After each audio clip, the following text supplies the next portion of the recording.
মুখ্যমন্ত্ৰী হিমন্ত বিশ্ব শৰ্মাৰ আজি গুৱাহাটীত যেটো এখন নিৰ্বাচনী সভা আছিল আৰু সেই সভাখনৰ কাৰণে ইতিমধ্যে বেলতলা এখন বজাৰ বন্ধ কৰি দিবলগীয়া হ'ল। চাওক, যদি মুখ্যমন্ত্ৰী হিমন্ত বিশ্ব শৰ্মা আহিলে বুলিয়ে যদি এখন বজাৰ বন্ধ কৰিবলৈ হয়, তেখেতে তাকো নিৰ্বাচনী প্ৰচাৰৰ কাৰণে আহিছে। তাতে যদি বজাৰ বন্ধ কৰিবলগীয়া হয়, চাওক জনতাৰ কিমান বিপদৰ সন্মুখীন হ'বলগা হৈছে। যেটো আজি যেটো বস্তু ছিঙি আনিছিলে ঘৰৰ পৰা, এই বস্তু যদি বিক্ৰী কৰিব লাগে, কাৰণ খোৱা বস্তুবিলাক এদিনতকৈ বেছি ৰাখিব নোৱাৰি। শাক পাচলিৰ ক্ষেত্ৰত হয়তো 2-3 দিন ৰাখিলে কি হ'ব, বেয়া হৈ যায়। কিমান নষ্ট হৈ গৈছে। এতিয়া যিসকলে ধৰক এতিয়া কেঁচা সামগ্ৰী ছিঙি আনিছিলে, তেওঁলোকেতো বিক্ৰী কৰিব লাগিছিলে, এই উভতাই লৈ যাবলগীয়া হৈছে। তাৰে কিছু দৃশ্যাংশ আপোনালোক দেখাম। আৰু তাতে গৈ উপস্থিত হৈছিলে মীৰা বৰঠাকুৰ। মীৰা বৰঠাকুৰে আজি মুখ্যমন্ত্ৰী হিমন্ত বিশ্ব শৰ্মাক তীব্ৰ সমালোচনা কৰিছে।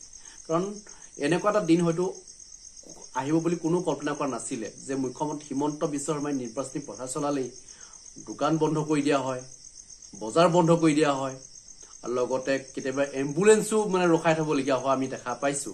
গতিকে এইবাৰ ৰাইজে সিদ্ধান্ত ল'ব কাক জয়ী কৰাব, যিটো মীৰা বৰঠাকুৰ ভাৰ্চেছ বিজুলী কলিতা। গতিকে কোনগৰাকী প্ৰাৰ্থী আচলতে যোগ্য প্ৰাৰ্থী আপোনালোক নিজেই বিচাৰ বিবেচনা কৰি ভোট প্ৰদান কৰিব।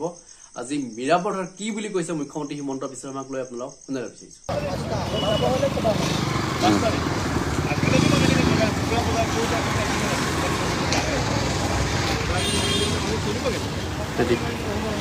আজি নিৰ্বাচনী প্ৰচাৰ চলাবৰ কাৰণে এইটো বৃহস্পতি নহয়, ইমান আমাৰ থলুৱা যিসকল বজাৰৰ মানুহ আছে তেওঁলোকে দেখিছে এইবিলাক গাড়ীত বস্তু লৈ গোটেই ৰাতি টোপনি ক্ষতি কৰি বস্তু ইয়াত থৈছে।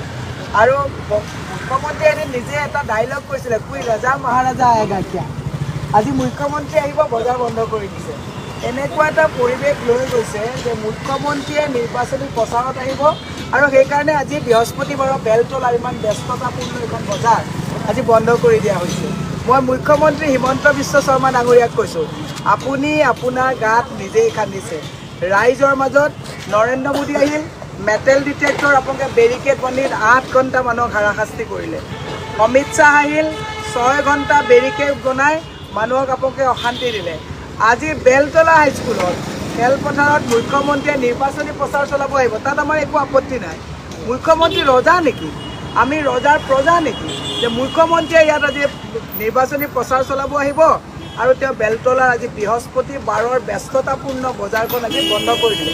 কিন্তু মই এটা কথা দেখুৱাব বিচাৰিছোঁ, এই গাড়ীখনত যে আজি বহু দূৰৰ পৰা যে মালবিলাক আনিছে, এইখিনি বস্তু নষ্ট হৈ নাযাবনে? আজি এই মানুহজনৰ যদি এই বজাৰখিনি যদি আজি নষ্ট হৈ যায়, গপুৰ পৰা আহিছে, এই বাইদেউ গপুৰ পৰা আহিছে, গপুৰ পৰা ইমান কষ্ট কৰি মাল আনিছে।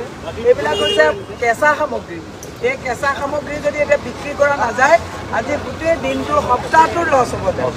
মুখ্যমন্ত্ৰীয়ে যদি এই কথাবিলাক চিন্তা নকৰে, মই সেইকাৰণেই কৈছোঁ যে আপোনালোকে গণতন্ত্ৰৰ প্ৰক্ৰিয়াক যদি সঁচাকৈ বৰ্তাই ৰাখিব বিচাৰিছে, এই অগণতান্ত্ৰিক এইগৰাকী মোৰ মা নিচিনা মানুহ, এইগৰাকী বপুৰ পৰা আহিছে, মোৰ বাইদেউ।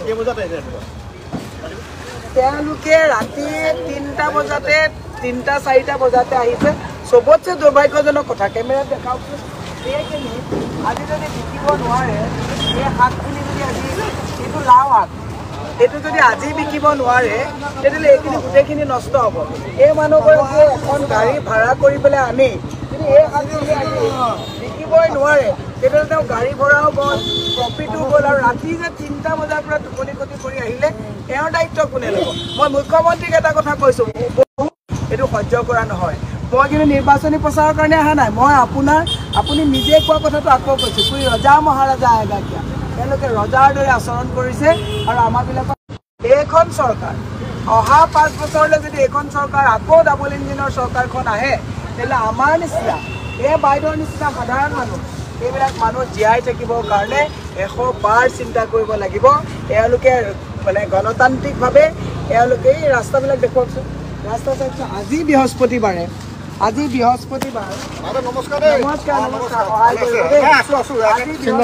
চাওকচোন, বেলতলা বজাৰৰ অৱস্থাটো চাওক। মুখ্যমন্ত্ৰী আহিবৰ কাৰণে আজি বজাৰ বন্ধ কৰি দিয়া হৈছে। মুখ্যমন্ত্ৰী ৰজা নেকি? সেইকাৰণে মই কৈছোঁ আজি বেলতলা বজাৰৰ অৱস্থাটো চাওক। এই এসপ্তাহৰ কাৰণে কি অৱস্থা হ'ব? বেদাদা আপুনি নিজে চাওক, আমাৰ লগতে বেদব্ৰত বৰা সাংবাদিক আছে। ৰাতিপুৱা মই বজাৰ কৰিব আহি দেখিলোঁ যে ইয়াত সা সামগ্ৰীৰ দাম যথেষ্ট বাঢ়িছে। সেইকাৰণে আমি প্ৰথমে বেলতলা বজাৰলৈ আহোঁ। থলুৱা মানুহখিনিয়েও বেলতলা বজাৰত বজাৰ কৰি ভাল পায়, ফ্ৰেছ পায়। বকুৰ পৰা আহে, ছয়গাঁৱৰ পৰা আহে, তেওঁলোক ৰাতিপুৱা 3টা-4টা বজাত আহে আৰু তেওঁলোক ঘূৰি যাব লগা হৈছে। এই যিটো পৰিস্থিতি কৰিছে ইয়াত যে মিটিং আছে 2টা বজাত বা 2টা বজাৰ পৰা মানুহে 5টা বজাত মিটিং আছে, গতিকে এই সাধাৰণ মানুহখিনিক এনেধৰণৰ বঞ্চিত কৰাৰ অধিকাৰ ক'ত পালে মুখ্যমন্ত্ৰী ডাঙৰীয়া?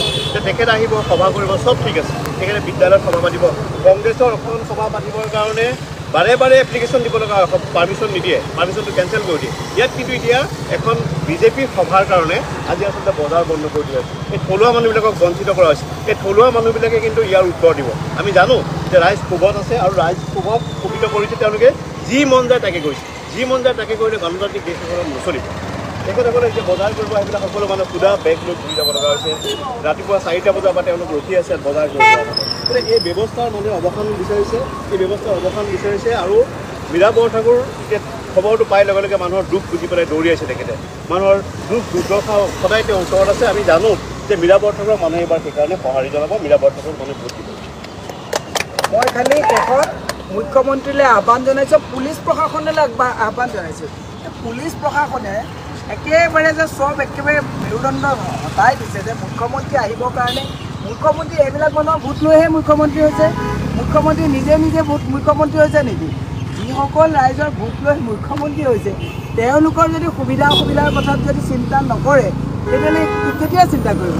মই এটা কথা আপোনালোকক বিনম্ৰভাৱে অনুৰোধ কৰিছোঁ, ৰাইজ, আমি এইটো কথা আপোনালোকক বাৰে বাৰে বুজাই আছোঁ যে যিখন চৰকাৰে বেৰিকেড বান্ধি দিয়ে, তাৰমানে জনসম্পৰ্ক এওঁলোকে বিচ্ছিন্ন কৰিছে, ভয় আৰু ভীতিৰে এওঁলোকে চৰকাৰ চলাইছে। এইখন চৰকাৰ যদি এইবাৰ আঁতৰাব নোৱাৰে, বেৰিকেডৰ বহু বাহিৰলৈ আমি গুচি যাম।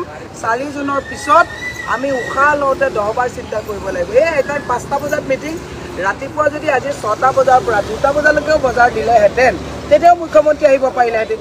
মুখ্যমন্ত্ৰীয়ে যদি গোটেইবিলাক নলৈও তেওঁ যদি এইফালেদিও আহিলেহেঁতেন, মুখ্যমন্ত্ৰী সোমাই যাব পাৰিলেহেঁতেন। কিন্তু মুখ্যমন্ত্ৰীয়ে দেখাব পাৰিছে যে মোৰ বেলতলা বজাৰ, মোৰ অসম, মোৰ যে কৰিছে। আৰু প্ৰধানমন্ত্ৰীয়ে লিখিছে মোৰ ভাৰত মোৰ পৰিয়াল। আমি কৈছোঁ মোৰ অসম, মোৰ ভাৰত, এইবোৰ আমি হ'বলৈ নিদিওঁ। আমাৰ বস্তুত অধিকাৰ অসমৰ মানুহৰ থাকিব, ভাৰতৰ অধিকাৰ ভাৰতৰ ৰাইজৰ থাকিব। সেইকাৰণে মই আপোনালোকক এইখিনি সজাগতা আনিবৰ কাৰণে ক'লোঁ যে মুখ্যমন্ত্ৰীৰ অত্যাচাৰ থলুৱা আমাৰ ক্ষুদ্ৰ ব্যৱসায়ীসকলৰ লগত। এতিয়াতো গুণ্ডা টেক্সটো আছেই, গুণ্ডা টেক্স, GMC টেক্সটো আছেই। ইয়াত আপোনালোকক মই এটা কথা জনাইছোঁ, বেলতলাত এখন শাক চব্জিৰ দোকান দিলে 350 টকা এক্সট্ৰা দিব লাগে, কাপোৰৰ দিলে 1200 টকা, ব্লেংকেট বা তেনেকুৱা বস্তু দিলে 750 টকা। কাৰণ মই এই বজাৰবিলাকৰ লগত নিৰবিচ্ছিন্নভাৱে এখেতসকলৰ মনৰ দুখবিলাক বুজি পাওঁ।